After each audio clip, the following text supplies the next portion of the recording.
So the new update is out and you can already see it's got some issues. Watermarks. They did say they're already actively investigating it. Additionally, 2-star dungeons are not available for consoles players yet. They're also investigating those issues. But for those of us on PC, well, they are now here. You can see your 2-star dungeons. Island of Terror with those chess pieces, and the drop rates are not actually that bad. 3.45% on your Swirling Essence robe. That's kind of huge. This is like the best chess piece for damage output. And that's because of the extra 78 heavy attack. The issue some of you might have is the traits, and so on some builds it might not be that great for PvP for survivability. But yes, there's so much other gear here that you can obtain that was just limited to field bosses only. Even arch bosses like the Phantom Wolf Breaches are here. Your new cloak, the Eldritch Whispers, that's huge. It's got that extra attack speed and bonus damage. For crossbow and daggers, this is pretty much the best one you can get, along with having a max HP trait. Valley of Slaughter, got that Phantom Mask, the Harvester Mask, and included in this update we have new accessories, even the Slayer Quicksilver Pendant, which is like best in slot for people who want to stack dex and evasion. Also having a hit point trait.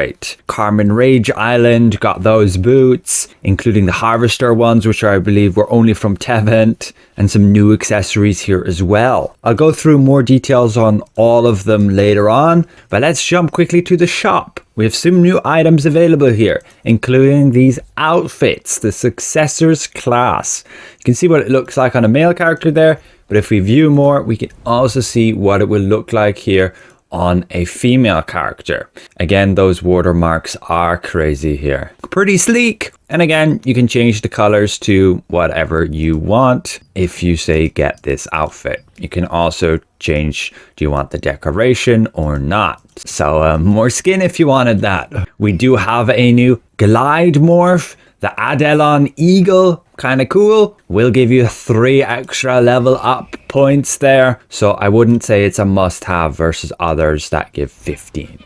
We also have 2 new Amitois. The Autumn Leaves Hawthorne, 600 Lucent. This one will give you a bonus when foraging within the forest region.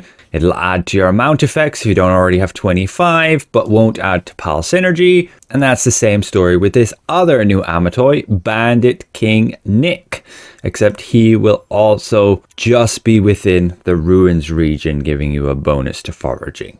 Not sure why so many of them are bonus within the ruins. But that's it for the shop update here in terms of the new things. Overall, this was a great update to have these new 2-star dungeons with all of this new gear. A lot of it best in slot, and before this update was just very inaccessible. Specifically that field boss gear. You can see the general drop rates here, like 3.45% on, say, all these chess pieces, and for the other dungeons, it's the same drop rate for those other gear pieces. The new accessories, which we'll get into, is like 3.1% drop rate, with the blue stuff at 23.3% drop rate. So it's like 1 in 4 runs you'll get a purple item, otherwise a blue item. And the other rewards here are just going to be helping you get a bunch of items for other areas, including these dimensional soul shards, which are new, and you will use them to craft the new 2-star selection chests. You will need 60 of them, and I assume you get 4 per dungeon run. They allow you to get any of the purple items as a bit of a streak breaker. You can also spend 12 of each of them from all 5 dungeons to get a selection of one of those other selection chests. So rather than it having, say, a dimensional essence salvation, they're doing it like that. You will simply get a chest for 12 completions of every dungeon versus, say, 60 of just one. It ends up equating to the exact same amount of dungeon runs, 15 dungeon runs for one of these chests, and 15 dungeon runs to get, say, all of these to choose one of the chests here. Now be aware these co-op dungeons use a new dimensional token and you only get 2 runs per day when you consider you only get a recharge of 900 and you have to spend 450 to open the chest. But that also means you still get to run 3 of your 1-star dungeons per day as it uses a different currency. Be aware again, the Torture Chamber of Screams, which will drop pants as you can see here, will only be available on the 5th of December. So you'll have to be patient if you're trying to get, say, your Field General pants or your Shadow Harvester pants. But let's quickly look through these dungeons and go over the new pieces we can get. Like this Forbidden Internal Chain, which will give 3 Perception, max health, and then some very good traits there, including max health. You also have the Ascended Guardian Bracelet. This will give the 4 Wisdom, max mana, and the traits at max mana. Then the Band of the Chosen One, giving 4 Perception, Bind Chance, Attack Speed, and a max HP trait, which is great. Other than that, you've just got some blue items we've seen before, and again, all of this Field Boss set chest pieces. Looking at the Voidwastes then, we can see there is the new Bindings of Unstoppable, simply giving a ton of resistance stats, along with a great max HP trait. Then as we already looked at, the Eldritch Whispers. This will be super good for PvP on Crossbow and Dagger with the bonus damage, attack speed, and a max HP trait. And then the Forbidden Arcane Chain will have 5 Wisdom, mana regen, silence resistance, and a mana trait. So not great for PvP. Then we have a look at the Valley of Slaughter.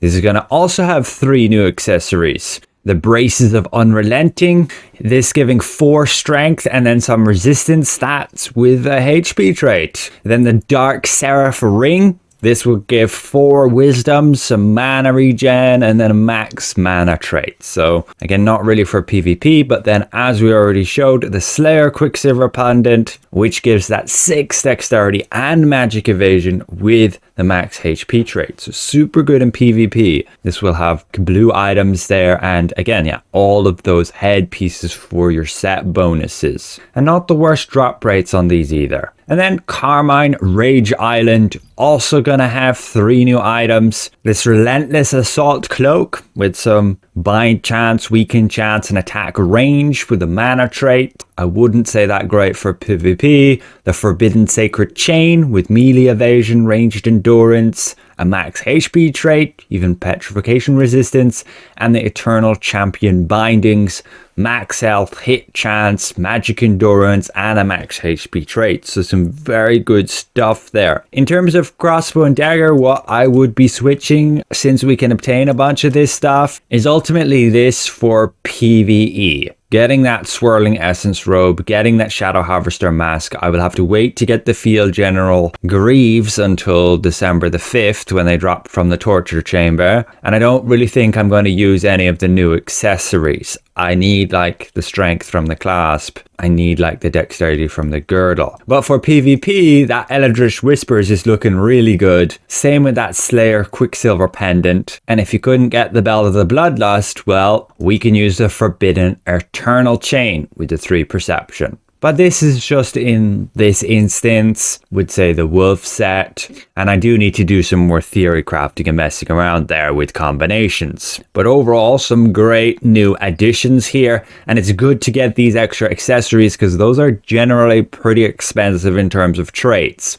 So even if you're not going to use that specific item, getting the traits for them to be able to sell is awesome. But yeah, take advantage of this update. Do your dungeons, and if you have alts, try and get them to the minimum combat power at the very least and get them decently kitted out and get a group who can bring you through it. Because some of these items are of insane value. Be aware our weekly missions have reset. You can reveal whatever you got. Let's have a quick look for us. And we could sell these divine shoes for a lithograph of about 400. We can also wait until prices go up a bit. Otherwise, 25 trait stones. Keep in mind in terms of the battle pass, unfortunately, these dimension charge stones have been renamed to only give dimensional 1 contract token points. That's unfortunate. Last thing, be aware, a lot of our skills did get a bunch of updates. I covered all of them in a previous video. and you can read through them as per the dev blog just down here, with your sword and shield all the way down to your wand. Just some balance updates, which definitely helps Crossbow and Dagger out quite a bit. Just be aware though, the mana exchange with that CC break actually has a 30-second cooldown then. But that's it for now. I want to get into those dungeons, and we'll see you guys around. Goodbye for now.